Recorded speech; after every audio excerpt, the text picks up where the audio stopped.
Польская армия в Финляндии, российские шпионы в ОБСЕ и Словакия, которая запрещает украинские продукты. Обо всем этом расскажу подробнее в эфире Нехта. Самые важные и интересные новости. Израиль продолжит боевые действия в Газе после освобождения заложников. Сейчас те, кому удалось вернуться, делятся ужасами плена. По мере того, как выжившие в плену у Хамас возвращаются домой, за последнюю неделю мы начинаем узнавать новые леденящие душу подробности о жизни заложников Хамаса. Рабочие под завалами тоннеля в Гималаях. Скольких удалось спасти? За их здоровьем наблюдают в течение 24 часов, что рекомендовано врачами. В Китае угрожают Тайваню войной за мысли о независимости. Спасибо, что смотрите, спасибо, что доверяете нам. Не забывайте ставить лайки, не забывайте оставлять комментарии. Это важно, чтобы мы понимали ваши отношения ко всему, что происходит. И не забывайте подписаться на канал, это тоже очень важно. Поехали. Россияне завезли на оккупированные территории более 100 тысяч мигрантов из Средней Азии, большинство из которых через некоторое время примкнули к криминальным группировкам. Об этом пишет Украинский центр национального сопротивления.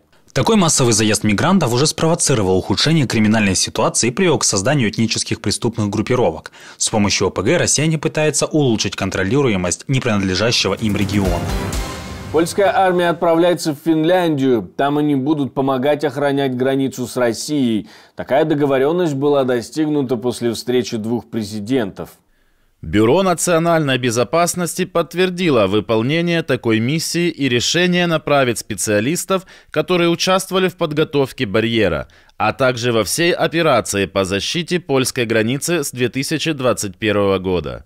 Напомним, что у нас был целый спектр угроз в информационной сфере и в сфере когнитивной войны, включая нарративные вопросы, связанные с применением международного права и определенная напористость в выполнении типично оперативных задач, связанных с реагированием на нарушение польского воздушного пространства вооруженными вертолетами, пролетавшими над Беловежей. Все эти инциденты являются источником потенциальных знаний, которыми мы можем поделиться с нашими союзниками. Финские власти отправят официальный запрос, расскажут, что именно им нужно и сколько человек, и только после этого будут сформированы соответствующие подразделения. А я напомню, с 25 ноября все пункты на финско-российской границе, кроме одного на севере, закрыты из-за потока мигрантов из Африки и Азии. Президент Финляндии называет это местью Москвы за вступление страны в НАТО.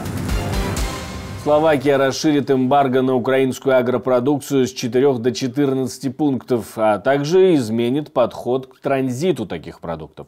Кроме пшеницы, кукурузы, семян рапса и подсолнечника, запрет будет распространен на импорт меда, сахара, солода и сои. А министр сельского хозяйства Словакии предложил весь товар опломбировать. То есть все то, что идет с Украины, подвергается таможенному закрытию.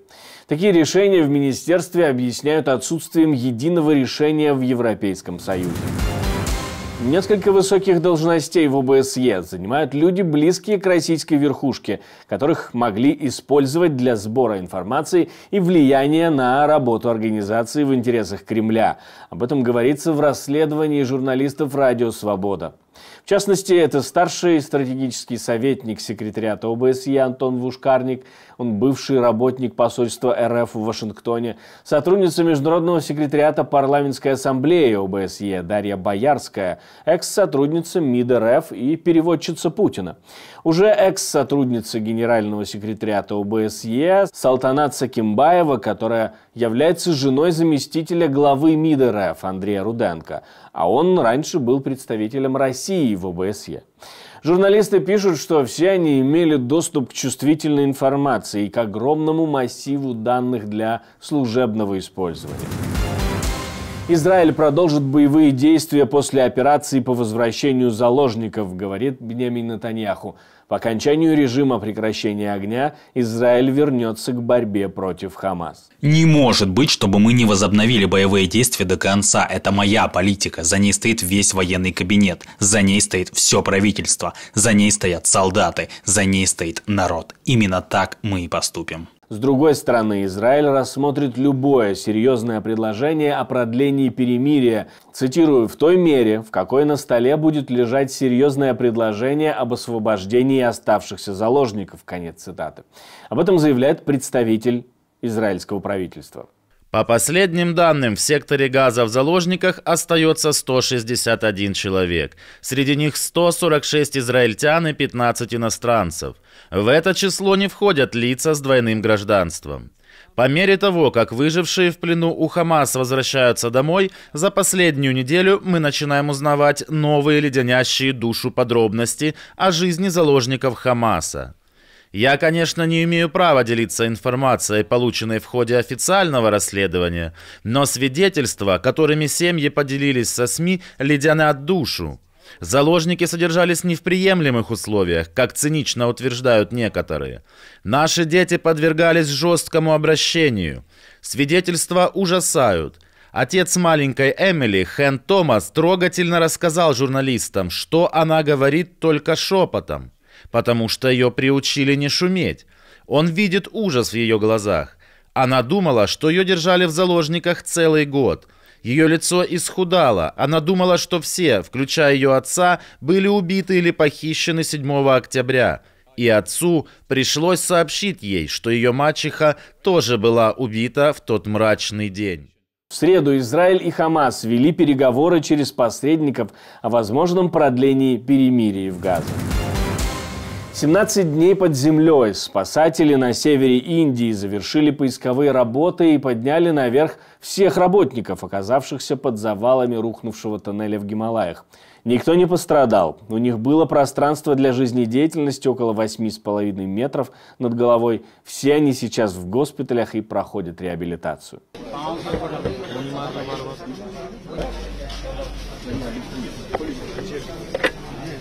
За их здоровьем наблюдают в течение 24 часов, что рекомендовано врачами.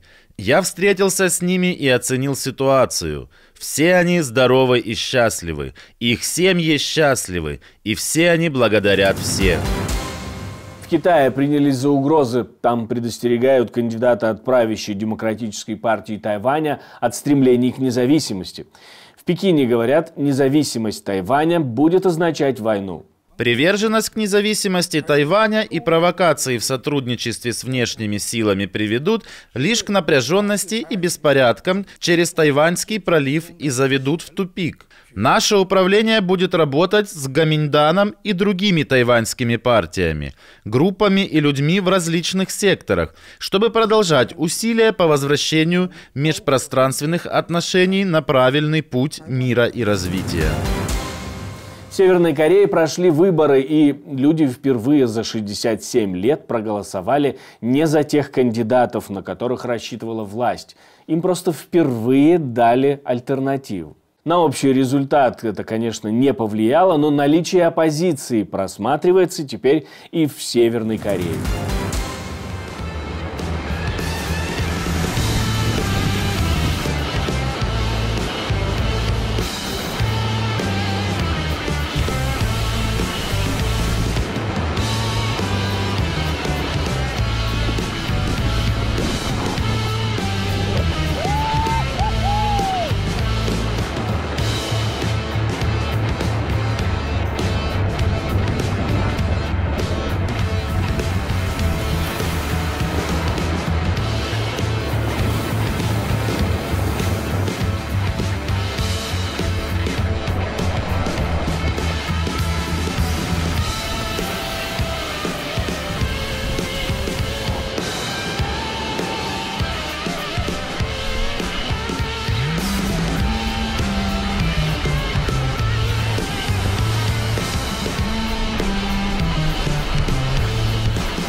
Спасибо, что смотрите, спасибо за доверие. Жду ваших лайков, репостов и комментариев. Хочу знать все ваши мысли о том, что мы рассказываем вам здесь. На этом все. До встречи и хороших вам новостей.